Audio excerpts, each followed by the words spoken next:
انہوں نے اپنی بیٹی جناب سارہ کا نکاح کر دیا. کچھ آگے بڑھے تو ایک ظالم بادشاہ سے ٹکرائے.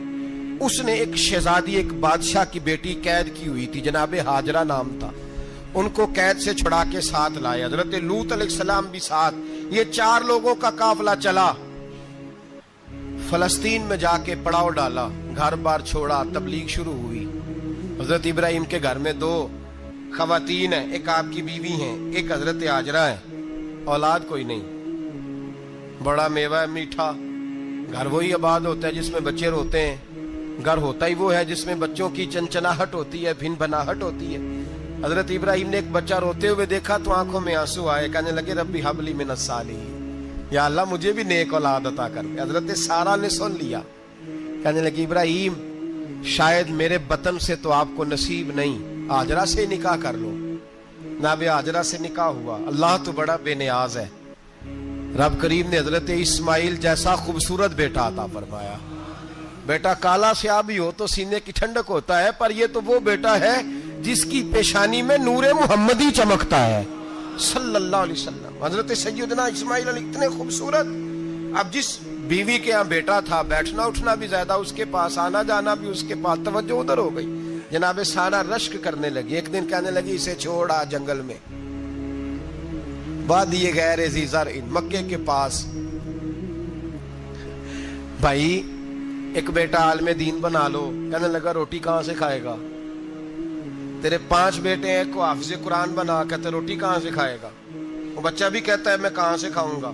حضرت ابراہیم علیہ السلام تو چند مہینے کا بچہ چھوڑ آئے, تو کہاں سے روٹی کھائی حضرت اسماعیل نے؟ کہاں سے کھائی ان کی اماں نے روٹی؟ بھوکے مر جاتے ہیں یہ سارے.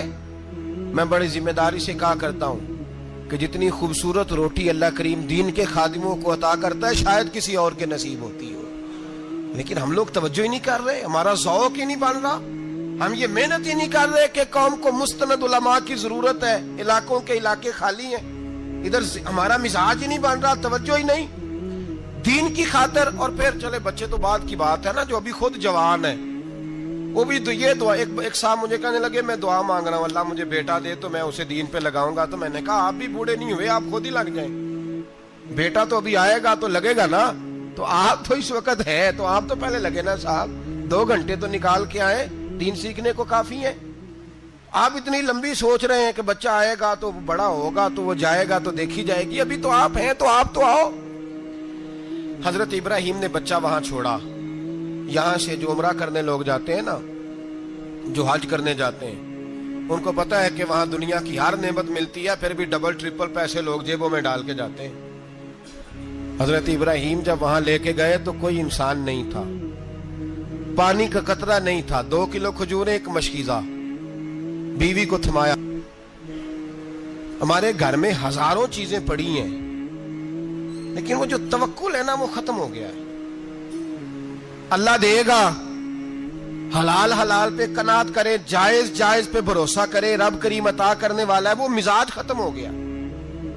حضرت سیدنا ابراہیم علیہ السلام 2 کلو کھجوریں, ایک مشکیزہ پانی کا دے کر کے, اور وہاں بٹھایا آپ نے اپنے بچے کو اور اپنی زوجہ جناب ہاجرہ کو, اور بٹھا کر کے یہ واپس پلٹنے لگے. تو حضرت ہاجرہ سلام اللہ علیہ نے آواز دی, کہا ابراہیم کس کے سہارے پہ چھوڑ کے جا رہے ہیں؟ جہاں آب زمزم کا کنواں ہے نا, جو لوگ گئے ہیں انہوں نے صفا مروہ کی صحیح کی ہے, صفا مروہ سے باہر نکلے نا, سرکار کی ولادت کا مقام ہے, اس جگہ پہ آب زمزم کا کنواں تھا. وہاں حضرت سیدنا ہاجرہ کو بٹھایا. کوئی چیز نہیں, کوئی درخت نہیں, کوئی کھیت نہیں, کوئی پانی نہیں, کوئی کنواں نہیں. وہاں بٹھایا اور بٹھا کر کے نکلنے لگے تو جناب ہاجرہ فرمانے لگی ابراہیم کس کے سہارے پہ چھوڑ کے جا رہے ہو؟ کہنے لگی اللہ کے سہارے پہ.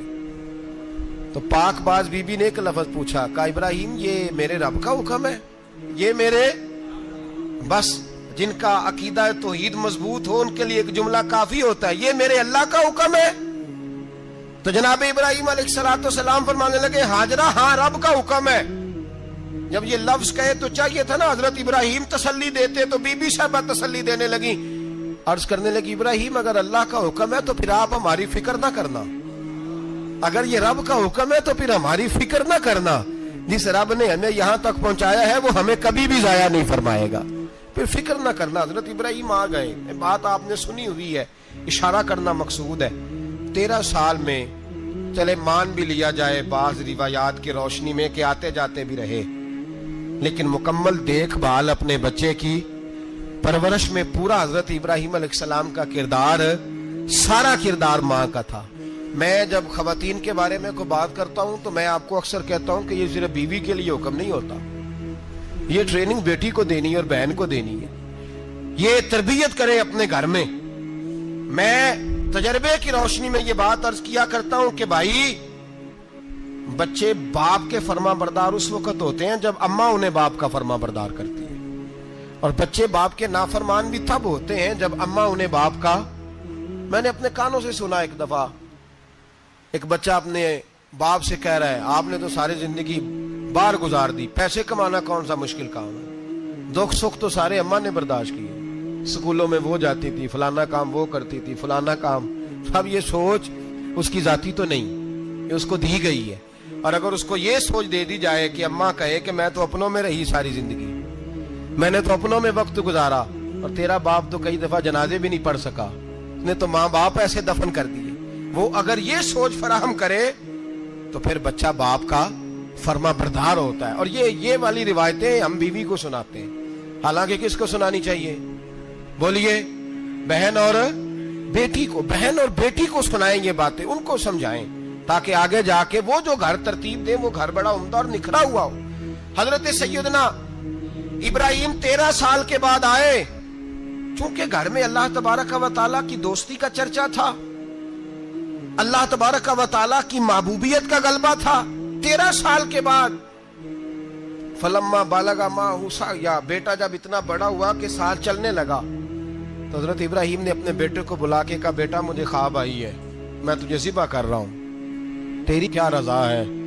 تو حضرت اسماعیل کہنے لگے یا ابت افعل ما تؤمر, ابا جی اللہ جیسے حکم دیتا ہے میرے ساتھ ویسے ہی کریں, جیسے اللہ حکم دیتا ہے ویسے ہی بولیے ویسے ہی کریں. حضرت حاجرہ کو کہا کہ ایک دوست نے دعوت کی ہے تو وہاں جا رہے ہیں. بی بی مطمئن ہے, تفصیلات کی ضرورت نہیں, ختم بات, اعتبار ہے, مطمئن ہو گئی.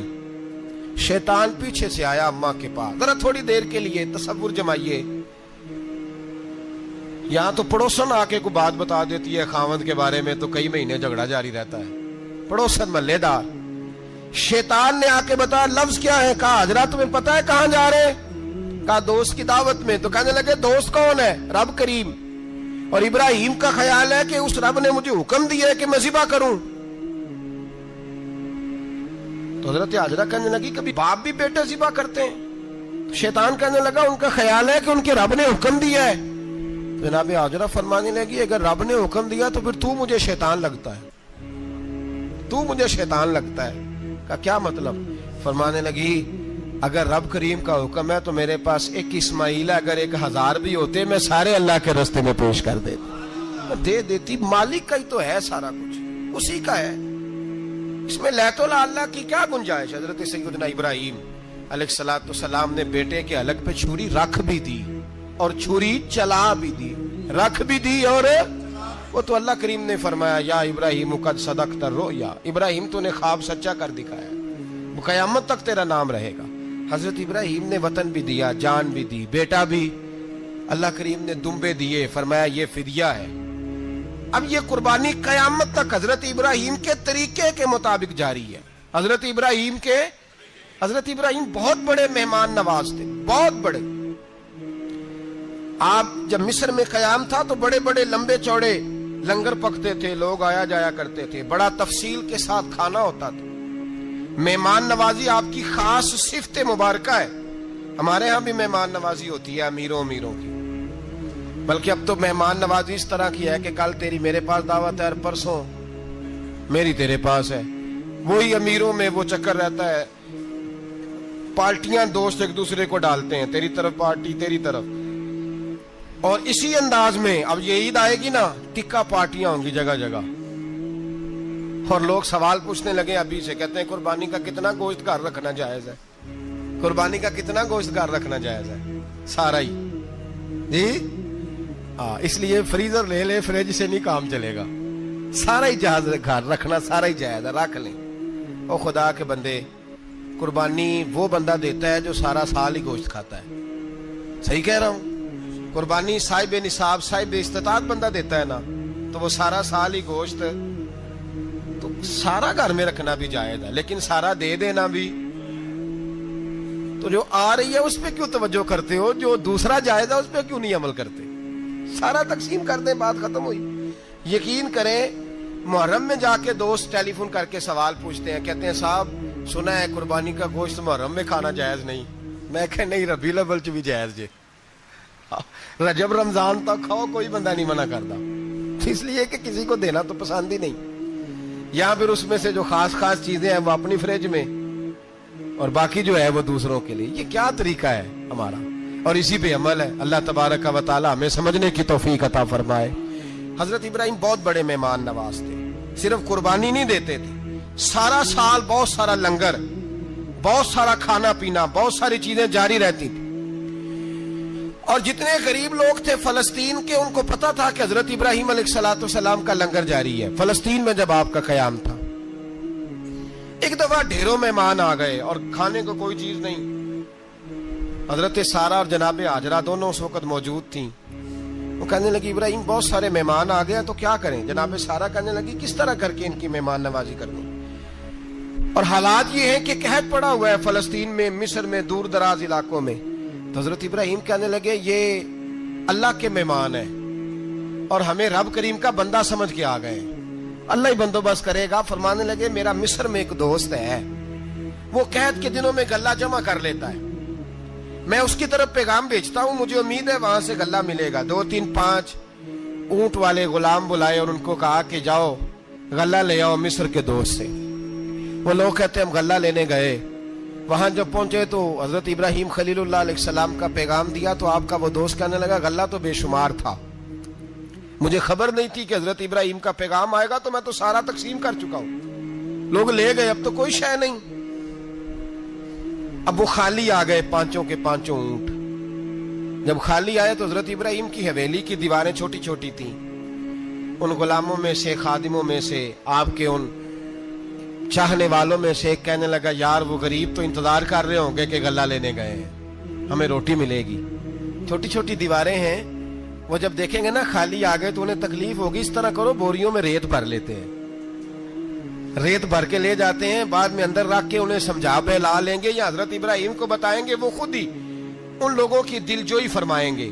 اب غلہ کی جگہ ریت بھر کے اونٹوں پہ رکھ کے لائی گئی، لا کے بوریاں جب رکھ دی گئیں، حضرت ابراہیم علیہ السلام دوپہر کے وقت آرام فرما رہے تھے، بی بی سارہ اٹھی، کہتی ہیں جب میں نے دیکھا نا کہ بوریاں پہنچ گئی ہیں تو گئی، غلام کو ساتھ لیا اور اس کو جب کھولا نا تو کہتی اتنی حسین گندم میں نے پہلے کبھی دیکھی نہیں تھی، اتنا پیارا دانہ میں نے کبھی ملاحظہ ہی نہیں کیا تھا۔ فرماتی ہیں جب اس کو پیس کر چکی میں روٹیاں پکائیں تو خوشبو دور دور تک پھیل گئی، اعلیٰ غذا بنی، بڑے بڑے کھانے بیویوں نے مل کے پکائے، چن دیے گئے۔ حضرت ابراہیم اٹھے تو لوگ کھانا کھا رہے، سجدہ شکر ادا کیا، اور جب سجدے میں گئے تو وہی آنے لگی، پھر رونے لگے۔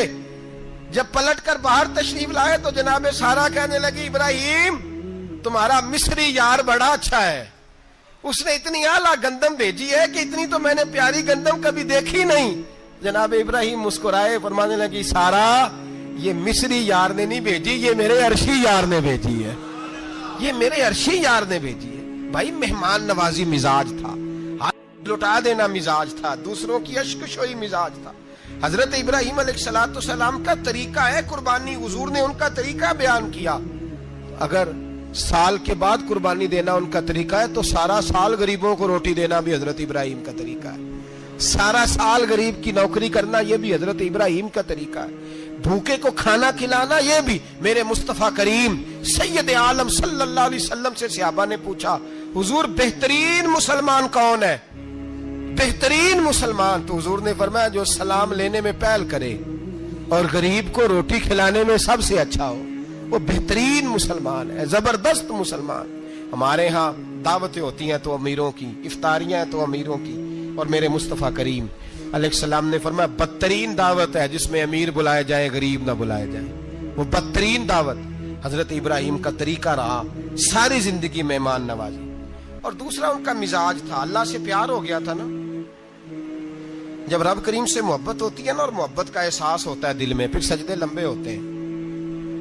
عام آدمی تو نماز بھی نہیں پڑھ سکتا, اسے خدا سے محبت ہوتی ہے وہ تہجد بھی نہیں چھوڑ سکتا. وہ یہ محبت کی بات ہے نا, جس کو پیار ہوتا ہے اس کی تہجد بھی ہے, اس کی اشراق بھی ہے, چاشت بھی ہے, اس کے عمرے بھی ہیں, اس کے حج بھی ہیں, اس کے بار بار کعبۃ اللہ کے دیدار بھی ہیں. یہ محبت الہی ہے, جوش مارتی ہے. ان لوگ سجدہ کرتے ہیں تو اٹھتے ہی نہیں. اللہ کے بندوں سے پیار کرتے ہیں اللہ کی. حضرت ابراہیم کو رب کریم سے اتنی محبت تھی, اتنا پیار تھا کہ وہ آپ کی زندگی کے ہر پہلو سے چھلکتا تھا. ایک وقت ایسا آیا کہ اللہ تعالیٰ نے حضرت ابراہیم کو بہت زیادہ مال عطا فرمایا. اتنے اونٹ گنے نہیں جاتے, گائیں اتنی زیادہ کہ شمار نہیں ہوتی, بکرے بکریاں اتنی زیادہ کہ شمار, بہت زیادہ مال اللہ نے عطا فرمایا. اور ابھی کچھ عرصہ پہلے آپ پیچھے جائیں نا تو جو لفظ مال تھا وہ روپے پہ تو بولا ہی نہیں جاتا تھا, وہ جانوروں پہ بولا جاتا تھا. بہت زیادہ مال اللہ نے دیا, بکریاں, گائیں, اونٹ, بیل, بڑا کچھ. تو رب کریم نے فرشتوں سے فرمایا کہ واتخذ اللہ ابراہیم خلیلا, ابراہیم میرا دوست ہے. تو فرشتے کہنے لگے یا اللہ جسے اتنا کچھ دیا جائے اس نے دوست تو بننا ہی ہوتا ہے, تو نوازا ہی بڑا ہے, اتنا مال, اتنے کھیت کھلیان, اتنا کچھ. اللہ کریم نے فرمایا جاؤ آزمائش کر لو, امتحان لے لو. فرشتہ امتحان لینے پہنچ گیا. حضرت ابراہیم کے جانور چر رہے ہیں چراگاہ میں, حضرت ابراہیم بھی ہیں, غلام بھی ہیں, بہت بڑا ریوڑ ہے.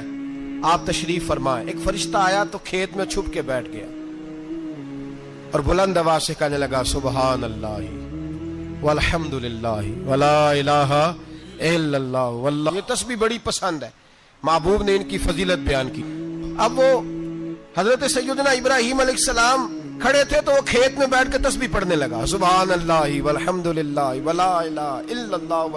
حضرت ابراہیم کہنے لگے یہ میرے رب کا نام کون لے رہا ہے, بڑی اس کی میٹھی آواز ہے, بڑی کون ہے. ڈھونڈنے لگے, گھومتے گھومتے اس کے پاس چلے گئے. فرشتہ انسانی شکل میں, تو میرے رب کا ذکر کر رہا تھا. اس نے کہا میں ہی کر رہا تھا. فرمانے لگے یار ایک دفعہ پھر نہیں کرتا. تو کہنے لگا ابراہیم پہلے تو میں اپنی مرضی سے کر رہا تھا, تو کہتا ہے تو پیسے لگیں گے, پیسے ہیں تو کر دیتا ہوں. حضرت ابراہیم کہنے لگے بول تو کیا لے گا, میرے اللہ کا ذکر سنانے کا کیا لے گا. کہنے لگا جتنی بکریاں آپ چرا رہے ہیں ساری دے دے تو میں اللہ کا ذکر سنا دیتا ہوں. آپ نے فرمایا بس جا تیری ساری ہوئی, میرے رب کا ذکر سنا. اور پھر شروع ہو گیا سبحان اللہ الحمدللہ ولا الہ الا اللہ واللہ اکبر.